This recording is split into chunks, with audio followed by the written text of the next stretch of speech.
नमस्कार मित्रांनो, तू ही रे माझा मितवा या मालिकेच्या येणाऱ्या काही भागामध्ये मित्रांनो एक आता जबरदस्त असा ट्विस्ट आपल्याला बघायला मिळणार आहे. कारण मित्रांनो आता अंजलीने प्रॉपर्टीचा हिस्सा मागितलेला आहे, तो पण राकेशच्या सांगण्यावरून. आणि आता हा प्रॉपर्टीचा हिस्सा मात्र राकेशने सर्व काही प्लॅन करून आपल्या नावावर करून घेण्यासाठी हे सर्व नाटक करत अंजलीला आता आपल्या हातचा मोहरा बनवलेला आहे. आणि तिकडे रियाला सुद्धा आता तो फसवत आहे. आता रियाला मात्र तो फसवत आहे आणि त्या क्षणी मात्र आता रियाच्या समोर आता ह्या राकेशचं भांडं फुटणार आहे. तर आता इकडे अंजलीने मात्र आता राकेशला फोन करून हे सगळं काही सांगितलेले आहे. आणि राकेशने तिला शेवटी प्रॉपर्टीचा हिस्सा 50% आपल्या नावावर करून घेण्यासाठी सांगितलेला आहे. तर अंजली तो म्हणजे घरामध्ये आता सगळेजण एकत्र बसलेले असताना आता प्रॉपर्टीचा हिस्सा मागते. कारण आता हे सगळं काही ईश्वरीच्या माहेरच्या लोकांसाठी सुरू आहे. तर आणि अर्णव मात्र आता ईश्वरीच्या माहेरची जबाबदारी का उचलतो, कोणता हक्क आहे आणि कोणत्या हक्काने तो हे सर्व करतोय, कारण आपल्या घरातील पैसा तिकडे कोणत्या हक्काने दिला जात आहे. आता मात्र अंजली खूप भडकलेली आहे आणि राकेशने आणखीनच तिचे कान भरलेले आहे. तर आता हे सगळं ईश्वरीने ऐकलेलं असतं. ईश्वरी म्हणते की आता काही झाले तरी ह्या राकेशचं खरं रूप अंजली ताईंसमोर यायला हवे, कारण काही झालं तरी आता मात्र अंजली ताईंचे डोळे उघडायला हवे, कारण नाहीतर खूप मोठा अनर्थ होईल. आणि जर प्रॉपर्टी ही त्या राकेशच्या नावावर गेली तर कोणी काहीच करू शकत नाही आणि तो अंजली ताईंना हाताखालचा नोकर बनवेल. आणि काही झाले तरी शेवटी आता अंजली ताईंची तो काय अवस्था करेल हे मात्र आता ईश्वरीला माहिती असते. म्हणून ईश्वरी अर्णवला सगळं काही येऊन सांगते.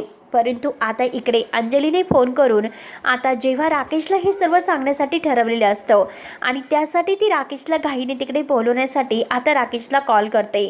परंतु राकेश मात्र आता हा वॉशरूममध्ये गेलेला आहे आंघोळ करण्यासाठी. आणि तो आंघोळ करत असतो, फोन मात्र त्याने बाहेर ठेवलेला असतो. आणि त्याच वेळेस आता अंजली मात्र आता त्याच्या मोबाईलवर कॉल करते आणि कॉल केल्या क्षणी आता रिया कॉल उचलते. रिया हॅलो असं म्हणते.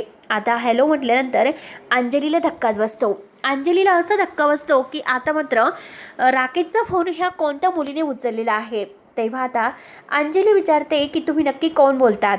तेव्हा आता रिया म्हणते की मी त्याची होणारी बायको बोलते. आता बायको म्हटल्यानंतर अंजलीला खूप मोठा धक्का बसतो. अंजलीच्या हातचा फोन आहे तर तो खाली पडतो.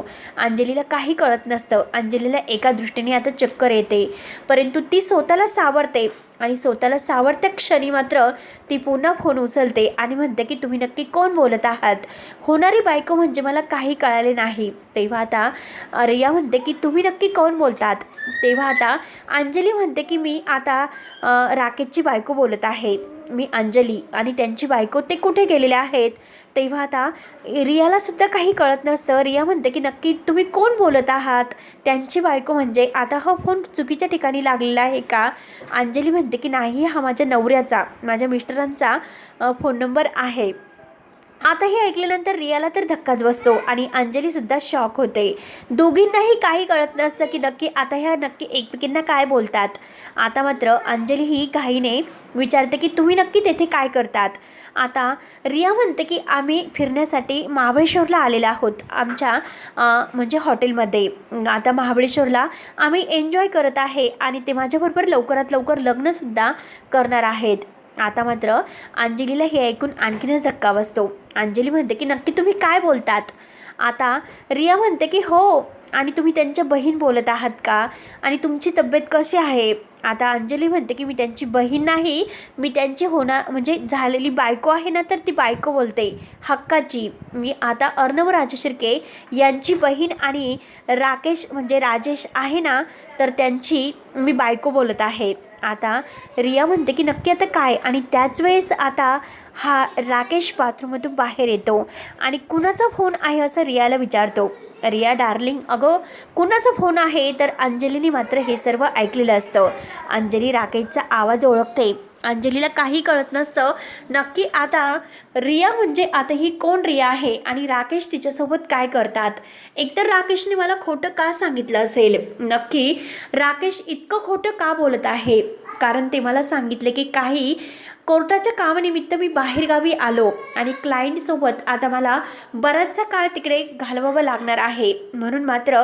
आणि आता हे खोटं का बोलत असेल. आता ही रिया म्हणजे आता ही तर म्हणते की मला त्यांच्याशी लग्न करायचं आहे आणि लवकरच आम्ही दोघंही लग्न करणार आहोत. नक्की आता आपल्याला हा राजेश तर फसवीत नसेल ना?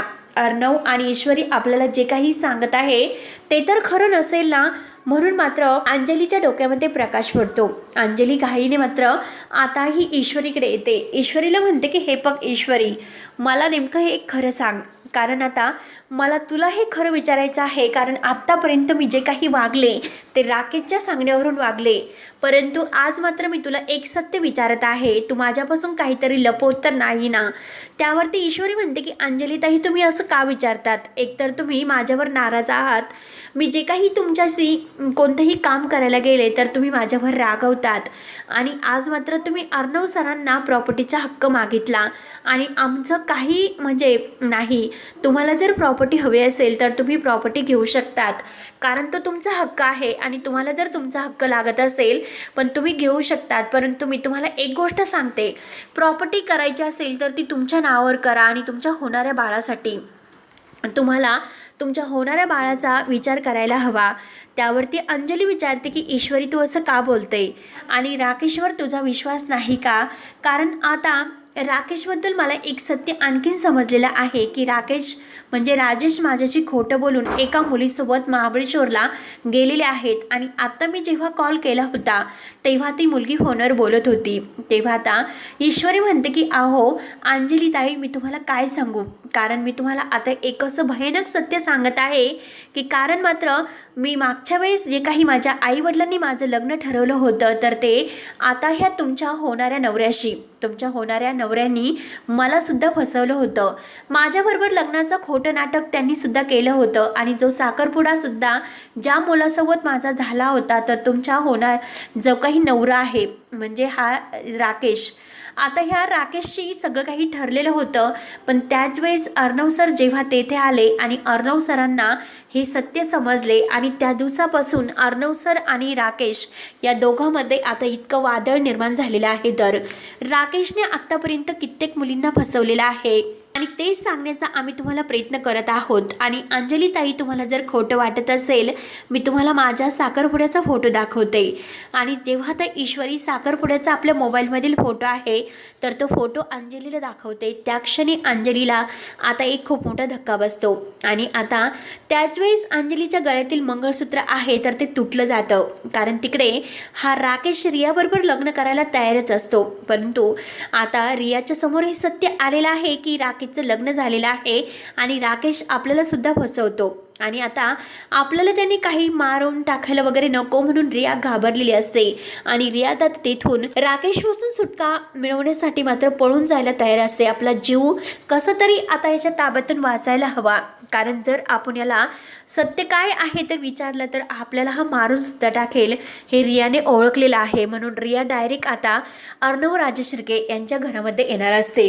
त्यानंतर आता इकडे अंजलीला जेव्हा ईश्वरीने हे सगळं काही दाखवलेलं आहे त्या क्षणी अंजलीला आता धक्का बसतो. अंजलीला चक्कर येते. अर्णव म्हणतो की ईश्वरी, तू काय केलंस? आता ईश्वरी म्हणते की जे त्यांना काही कळालं, कारण हे बघा तो राकेश आहे तर तो राकेश महाबळेश्वरला एका मुलीसोबत गेलेला आहे, ते पण एन्जॉय करण्याला. तिकडे तो त्या मुलीसोबत गुलछर्रे उडवतोय आणि इकडे अंजलीताईंना खोटं बोलतोय. आणि अंजलीताईंना प्रॉपर्टीतील हिस्सा त्यानेच घेण्यासाठी सांगितला होता, कारण ती प्रॉपर्टी त्याला त्याच्या नावावर करायची होती. आणि अंजलीताईंना तो सगळं काही खोटं सांगून सगळं काही त्यांच्याकडून करून घेत होता. आज अंजलीताई ज्या काही आपल्याशी वागत होत्या केवळ त्याच्या सांगण्यावरून, आता हे ऐकल्यानंतर अर्णवला त्या राकेशचा आणखीनच राग येतो. परंतु तो अंजलीला म्हणतो की हे बघ अंजलीताई, तू स्वतःची काळजी घे. त्या राकेशला कसा धडा शिकवायचा आहे मी पाहतो, पण तू फक्त तुझी काळजी घे आणि होणाऱ्या बाळाची तू काही टेन्शन घेऊ नको, मी कायम तुझ्यासोबत आहे.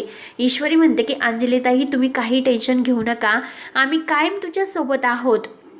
अर्णव सर तुमच्यावर इतकं प्रेम करतात आणि तरीसुद्धा तुम्ही त्यांच्या प्रेमावर संशय घेतला.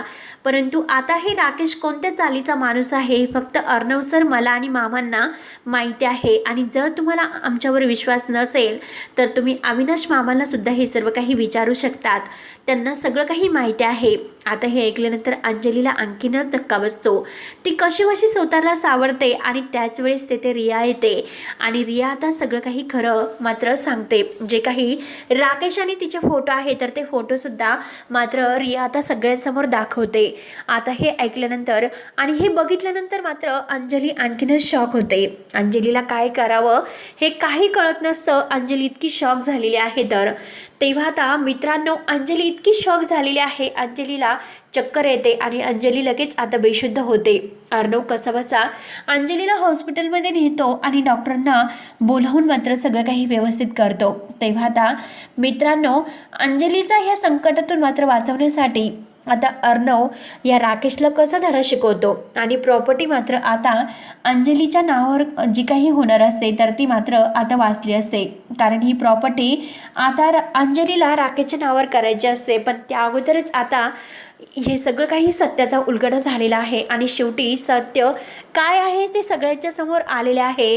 तेव्हा आता मित्रांनो पुढे नक्की काय होणार आहे, राकेशला अंजली मात्र आता कसा धडा शिकवते हे पाहण्यासाठी आपल्या चॅनलला नक्की सबस्क्राईब करत राहा. धन्यवाद.